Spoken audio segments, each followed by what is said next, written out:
Yeah, I just wanna be the greatest. Everybody knows my name, shit. I'ma have this whole fucking game list, spitting with the same wit, and I'm gonna be famous. Ain't nobody able to delay this. Coming up, I had a vision to make it. Never wanted to be nothing, always wanted to play shit. Sit in class, always wondering why I love this lame shit.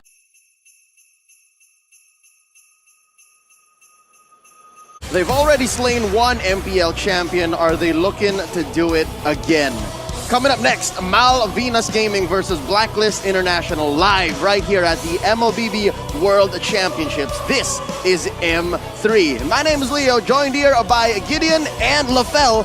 Gentlemen, today's matches in Group A so far have been nothing but intense. Your thoughts?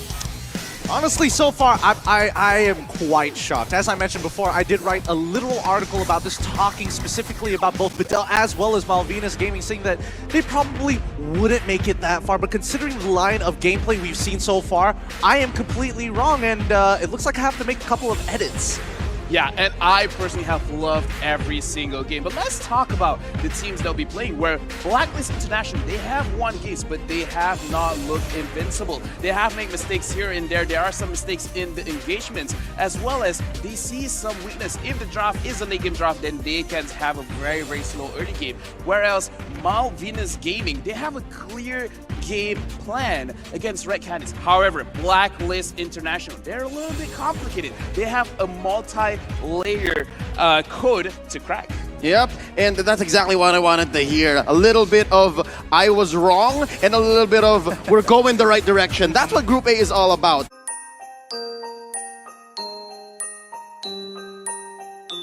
What are they trying to do is the question. Exactly how will they try to add points or just break the straight line? Game time, ladies and gentlemen. Blacklist International versus Malvinas Gaming. If Blacklist takes this, it's a clean group stage for them. But if Malvinas Gaming able to make them bleed right now, then what an upset. Here we go, looking at the rotations, looking at the side lanes. Singh and Edward.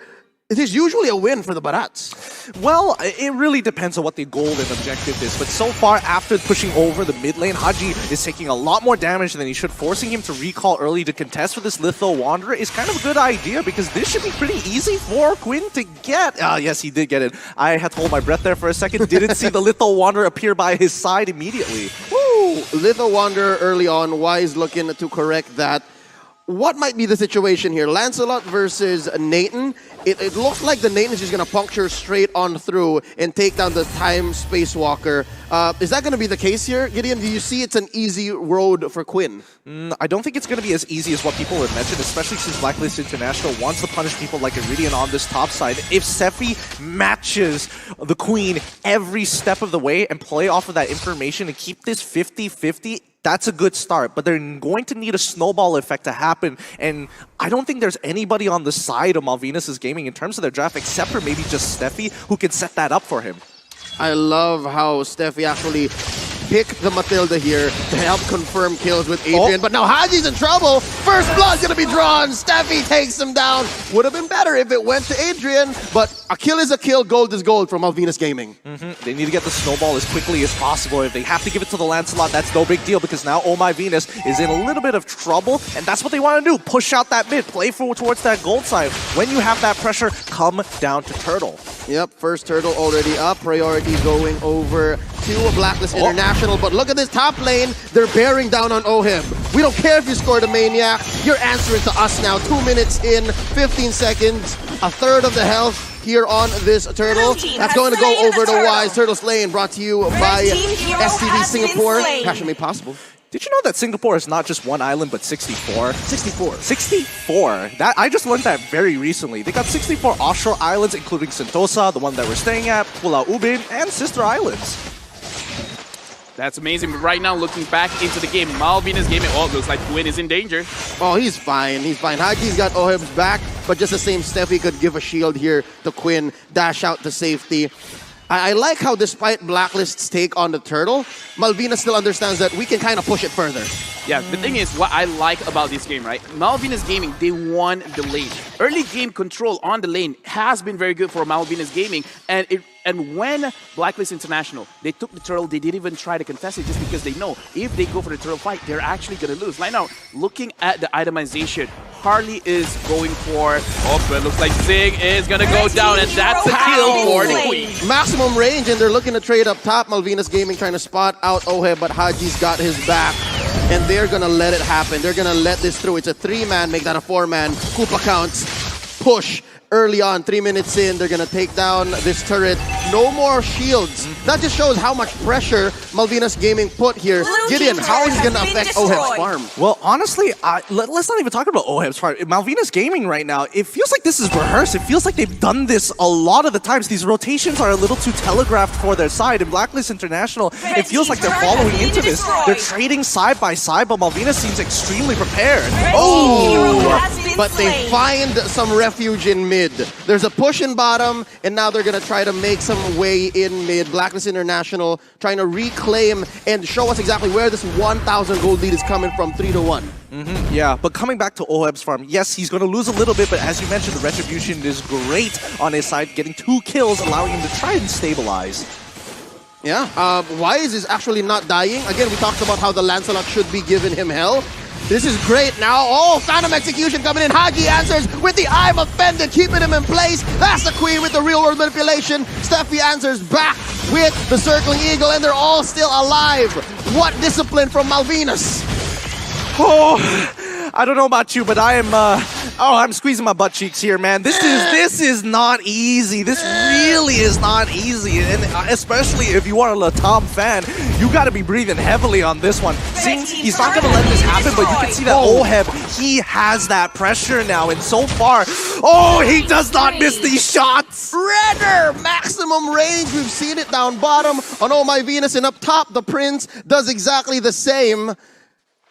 The mechanics of Blacklist International, it's being put on show here, and the way Malvinas answers, I gotta agree with you, Gideon, it seems to be in the macro. They're showing off their macro chops. If it's not micro, it's gotta be macro, and now Turtle is gonna be contested, and Malvinas Gaming slowly looping around, hopefully to contest. And it looks like it's gonna go over to Wise one more time. Real manipulation, keeping Quinn down, and he bites it. That's Wise taking the kill. Another one for Oheb. Steffi looking low. The Void Crystal helping Wise confirm the kill. Adrian's walking away. Detna's welcomed by Singh. You go under the turret, but Wise is gonna survive nonetheless.